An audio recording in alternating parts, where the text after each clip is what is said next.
హరి ఓం.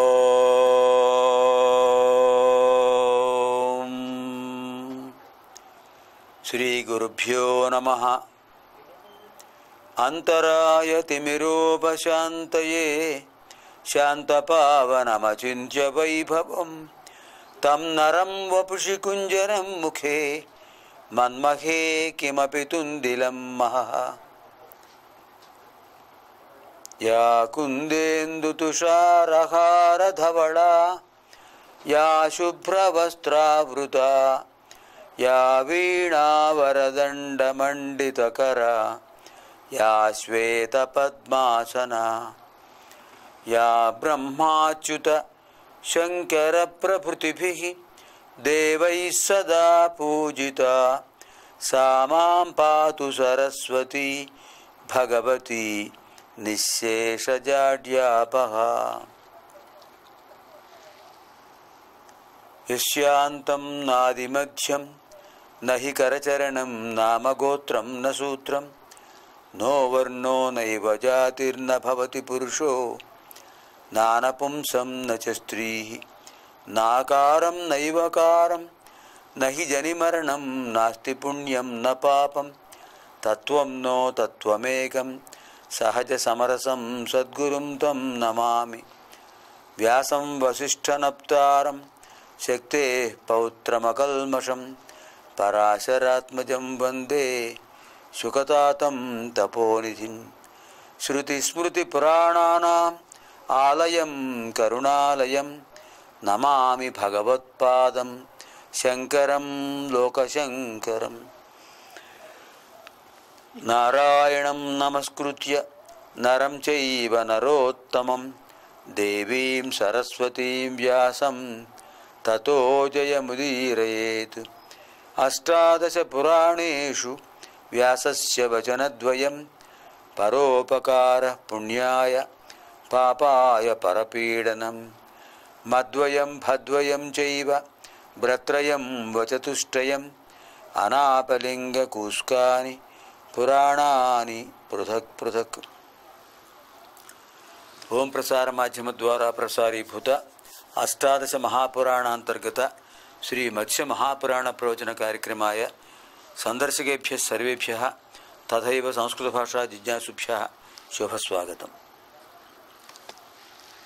యవ్వనిచే జనించు జగము యవ్వని లోపల నుండు లీనమై యవ్వని యందుడిందు పరమేశ్వరుడెవ్వడు మూల కారణంబెవ్వడు అనాది మధ్యలయుడెవ్వడు సర్వము తానయైన వాడెవ్వడు వాని నాత్మభవు ఈశ్వరునే శరణంబు వేడదన్. తల్లి నిన్ను దలంచి పుస్తకము చేతన్ భూనితిన్ నీవు నా యుల్లంబందున నిల్చి జృంభణముగానుక్తుల్ సుశబ్దంబు శోభిల్లంబల్కుము నాదువాక్కునను సంప్రీతిన్ జగన్మోహిని ఫుల్లాబ్జాక్షి సరస్వతి భగవతి పూర్ణేందు బింబాననా. పఠామి సంస్కృతం నిత్యం వదామి సంస్కృతం సదా ధ్యాయామి సంస్కృతం సమ్యక్ వందే సంస్కృతమాతరం. సంస్కృతస్య ప్రసారాయ నైజం సర్వం దదామ్యహం సంస్కృతస్య సదా భక్తో వందే సంస్కృతమాతరం. సంస్కృతస్య కృతే జీవన్ సంస్కృతస్య కృతే యజన్ ఆత్మానమాహుతం మన్యే వందే సంస్కృతమాతరం. పాణినిం సూత్రకారం చ భాష్యకారం పతంజలిం వాక్యకారం వరరుచిం ప్రణతోస్మి మునిత్రయం.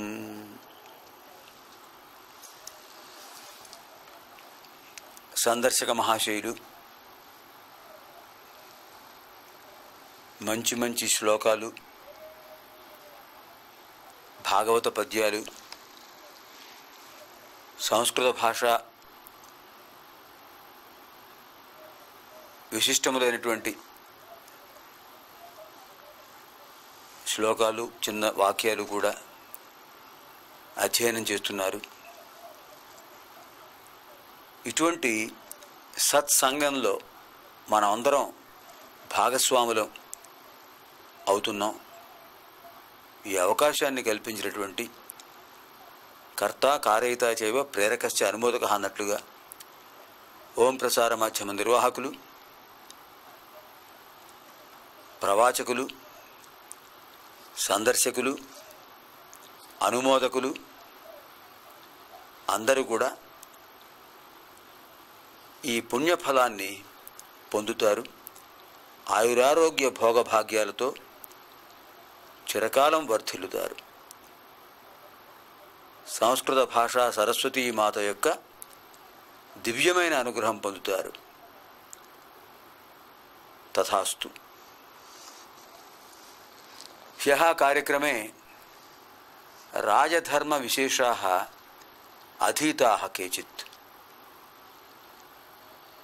అద్య పరిశిష్టాः విషయాः అధ్యేతవ్యాः. నిన్నటి రోజున రాజధర్మ విశేషాలు కొన్ని తెలుసుకున్నాం. ఇవాళ మరికొన్ని విషయాలు తెలుసుకుందాం.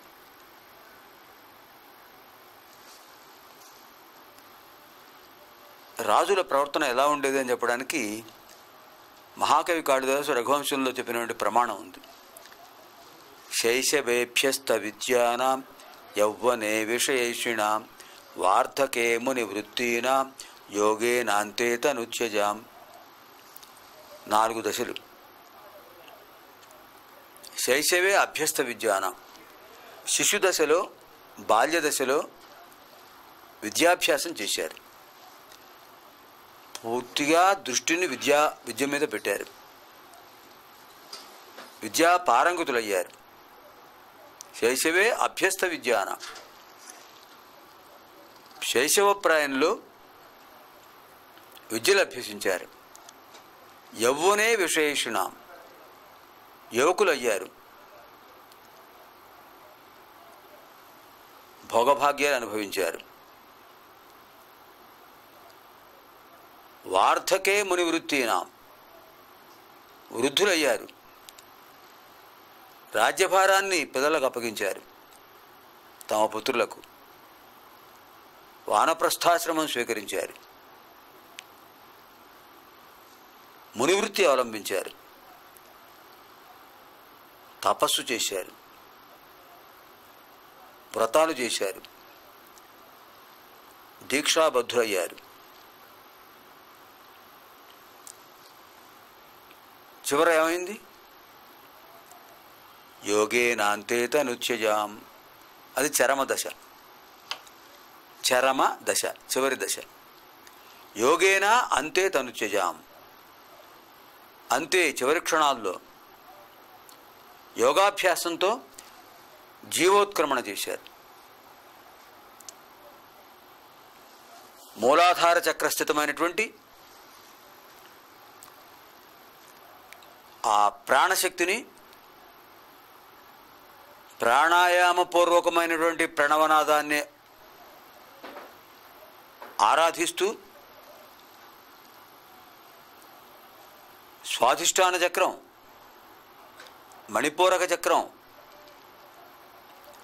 అనాహత చక్రం, విశుద్ధి చక్రం, ఆజ్ఞాచక్రం అంతవరకు తీసుకొచ్చారు. ఈ ప్రాణశక్తిని, మూలాధార స్థితమైనటువంటి కుండలిని శక్తిని జాగృతం చేసి ఆజ్ఞాచక్రంలో ఉన్న జీవాత్మకు అన్వయింపజేసి, జీవాత్మతో సమన్వయింపజేసి సహస్రార చక్రాన్ని చేర్చారు. ఆ సహస్రార చక్రం చేరిన తర్వాత ఏ స్థానంలోంచి, ఏ బ్రహ్మరంధ్రంలోంచి చైతన్య శక్తిని, ఈ ప్రాణశక్తిని ప్రవేశపెట్టాడో ఆ భగవంతుడు మాతృగర్భస్థ దశలో అదే స్థానంలోంచి వాయు వినిర్గతమైంది, చైతన్య శక్తి వినిర్గతమైంది. అది యోగేనాంతే తనుచ్యజాం. యోగాభ్యాసంతో శరీరాన్ని విడిచిపెట్టారు. పాంచభౌతిక దేహాన్ని విడిచిపెట్టారు యోగాభ్యాసంతో. ప్రాణాయామం చేసి మూలాధార చక్రంలో ఉన్నటువంటి చైతన్య శక్తిని క్రమక్రమంగా ఆజ్ఞాచక్రం దాకా చేర్చి ఆజ్ఞాచక్రంలో జీవాత్మతో సమన్వితం చేసి సహస్రార చక్రానికి వచ్చి అక్కడ పరమాత్మను లయింపజేశారు. అంటే జీవాత్మ పరమాత్మలో లయం అయిపోయింది. జన్మరాహిత్య స్థితిని చేరుకున్నారు. అదే మానవ జీవన పరమ లక్ష్యం, జీవన పరమార్థం, జీవిత పరమార్థం. ఏ పరమాత్మ నుంచి జీవాత్మ శరీరంలో చేరిందో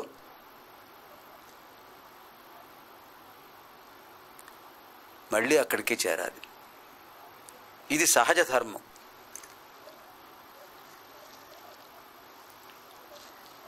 ఆ స్థితిని పొందలేక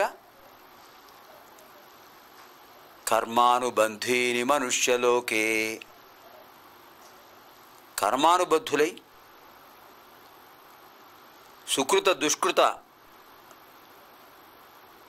ఫలితాలతో మంచివారుగాను చెడ్డవారుగాను మానవులుగాను మానవేతరులుగాను జన్మించి పుణ్యపాప ఫలితాలను అనుభవిస్తున్నారు.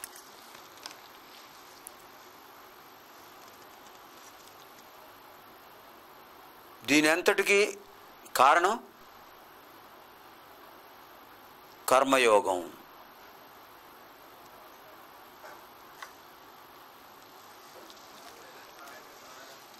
రుణానుబంధ రూపేణ పశుపత్ని సుతాలయా,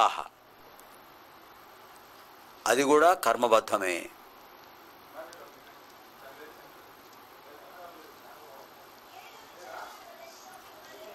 అటువంటి భారతీయ సంస్కృతి, సనాతన ధర్మం జాగ్రత్తగా పరిశీలించాలి. భగవంతుడు మనకు ధన సంపాదనకు అవకాశం ఇచ్చాడు. సంపాదిస్తున్నాం ధనం. సంపాదించిన ధనానికి మనం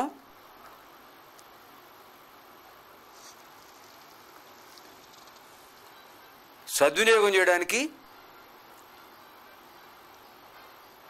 మన శక్తియుక్తులను ఉపయోగించాలి. దానం భోగో నాశస్తిస్రో గతయో భవంతి విత్తస్య యో నదదాతి నభుంక్తే తస్య తృతీయా గతిర్భవతి అని చెప్పాడు భర్తృహరి. దానం భోగ నాశ తిస్రః గతయ భవంతి విత్తస్య. సంస్కృత భాషా జిజ్ఞాసులు జాగ్రత్తగా పరిశీలించండి. ఇక్కడ ఇలాంటి శ్లోకాలు జాగ్రత్తగా పరిశీలించినట్లయితే సంస్కృత భాష సుగమం అవుతుంది. దానం భోగో నాశస్తిస్రో గతయో భవంతి విత్తస్య యో నదదాతి నభుంక్తే యో నదదాతి నభుంక్తే తస్య తృతీయా గతిర్భవతి తస్య తృతీయా గతిర్భవతి.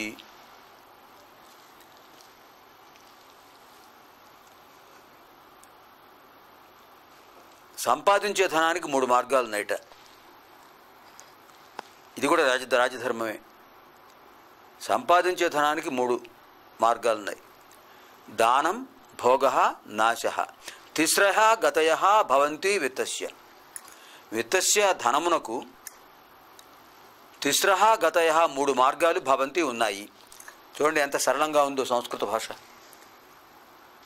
భవతి ఉన్నది, భవంతి ఉన్నాయి. గతి భవతి మార్గం ఉన్నది, గతయ భవంతి మార్గాలు ఉన్నాయి. ఏకవచనం బహువచనం. ఏమిటి మార్గాలు?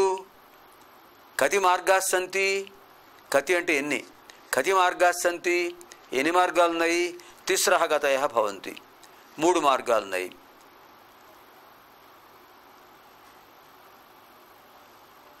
దానం భోగ నాశ తిస్రః గతయ భవంతి విత్తస్య. అన్వయక్రమం కూడా అదే విధంగా చెప్పుకోవచ్చు. దానం చేయుట,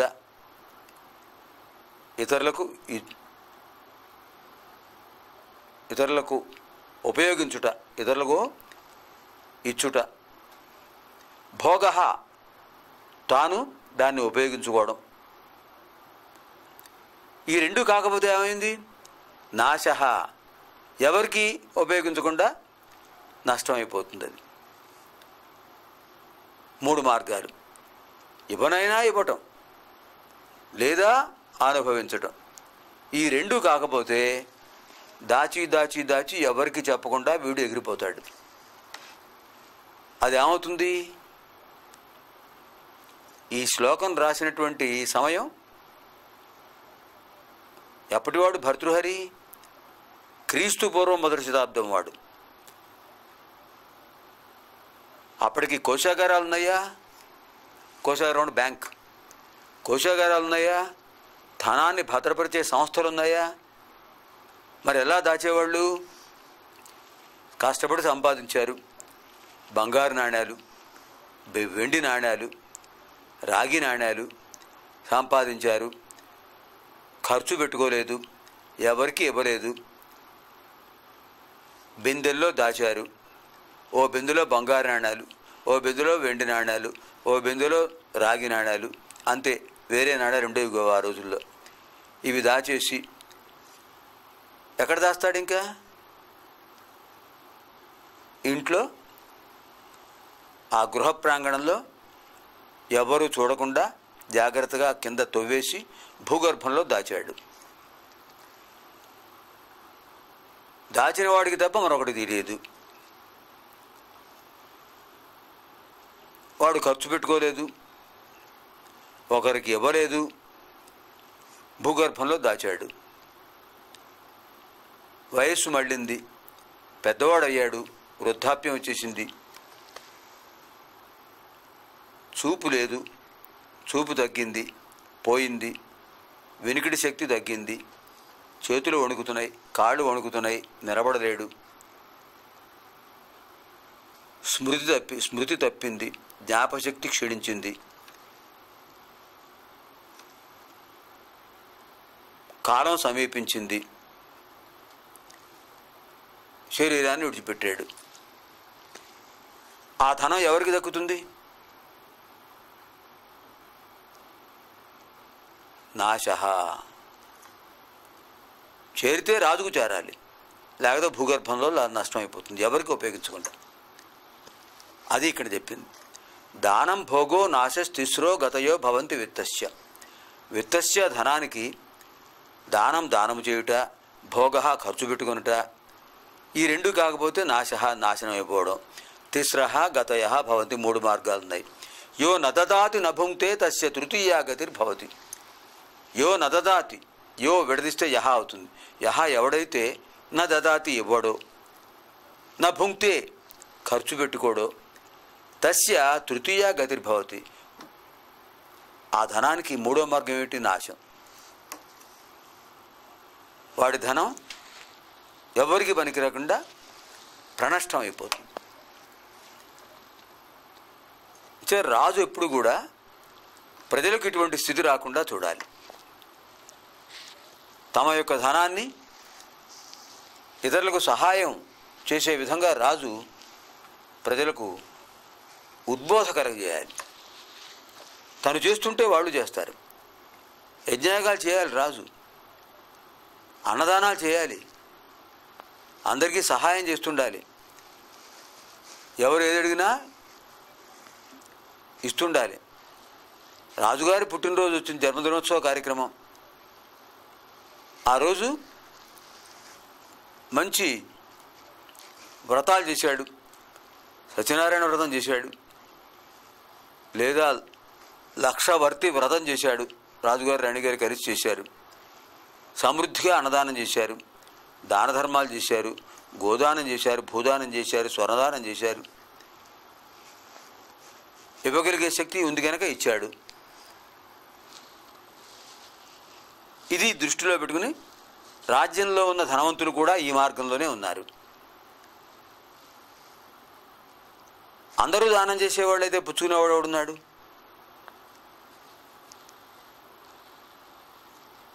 ఒకవేళ ఆ రాజ్యంలో పుచ్చుకునేవాడు లేకపోతే మరో రాజ్యం నుంచి వస్తారు, రాజుగారి దగ్గర సహాయం పొందుతారు, పెడతారు. ఆ విధంగా రాజధర్మం శ్రేయోదాయకమైన మార్గంలో ఉండాలి, శ్రేయో మార్గంలో ఉండాలి, తప్పు నుంచి ప్రేయో మార్గంలో ఉండకూడదు. శ్రేయ మార్గమే శ్రేష్టమైనది. అది మహారాజు యొక్క ధర్మం. మంత్రులు కూడా రాజధర్మాన్ని అనుసరించాలి. అమాత్యులు విద్వాంసులై ఉండాలి. శాస్త్ర పరిజ్ఞానం ఉండాలి. ఆన్వీక్షకి నియమం ఉండాలి వాళ్ళకి. దండనీతి శాస్త్రం. అపరాధానికి తగిన శిక్షను విధించాలి. నిరపరాధులను దండిస్తే, నిరపరాధులకు శిక్ష విధిస్తే ఆ రాజు నరకయాతన పడతాడు. మనం చూస్తున్నాం కదా, మహానుభావులు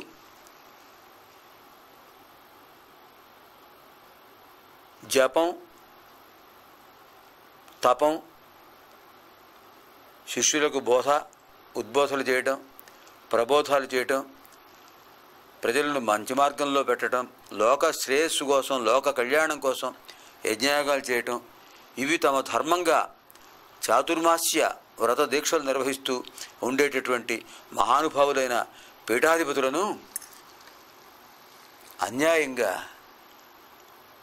అపరాధాన్ని వాళ్లకు కట్టబెట్టి, అధికారం చేతిలో ఉంది కదా అని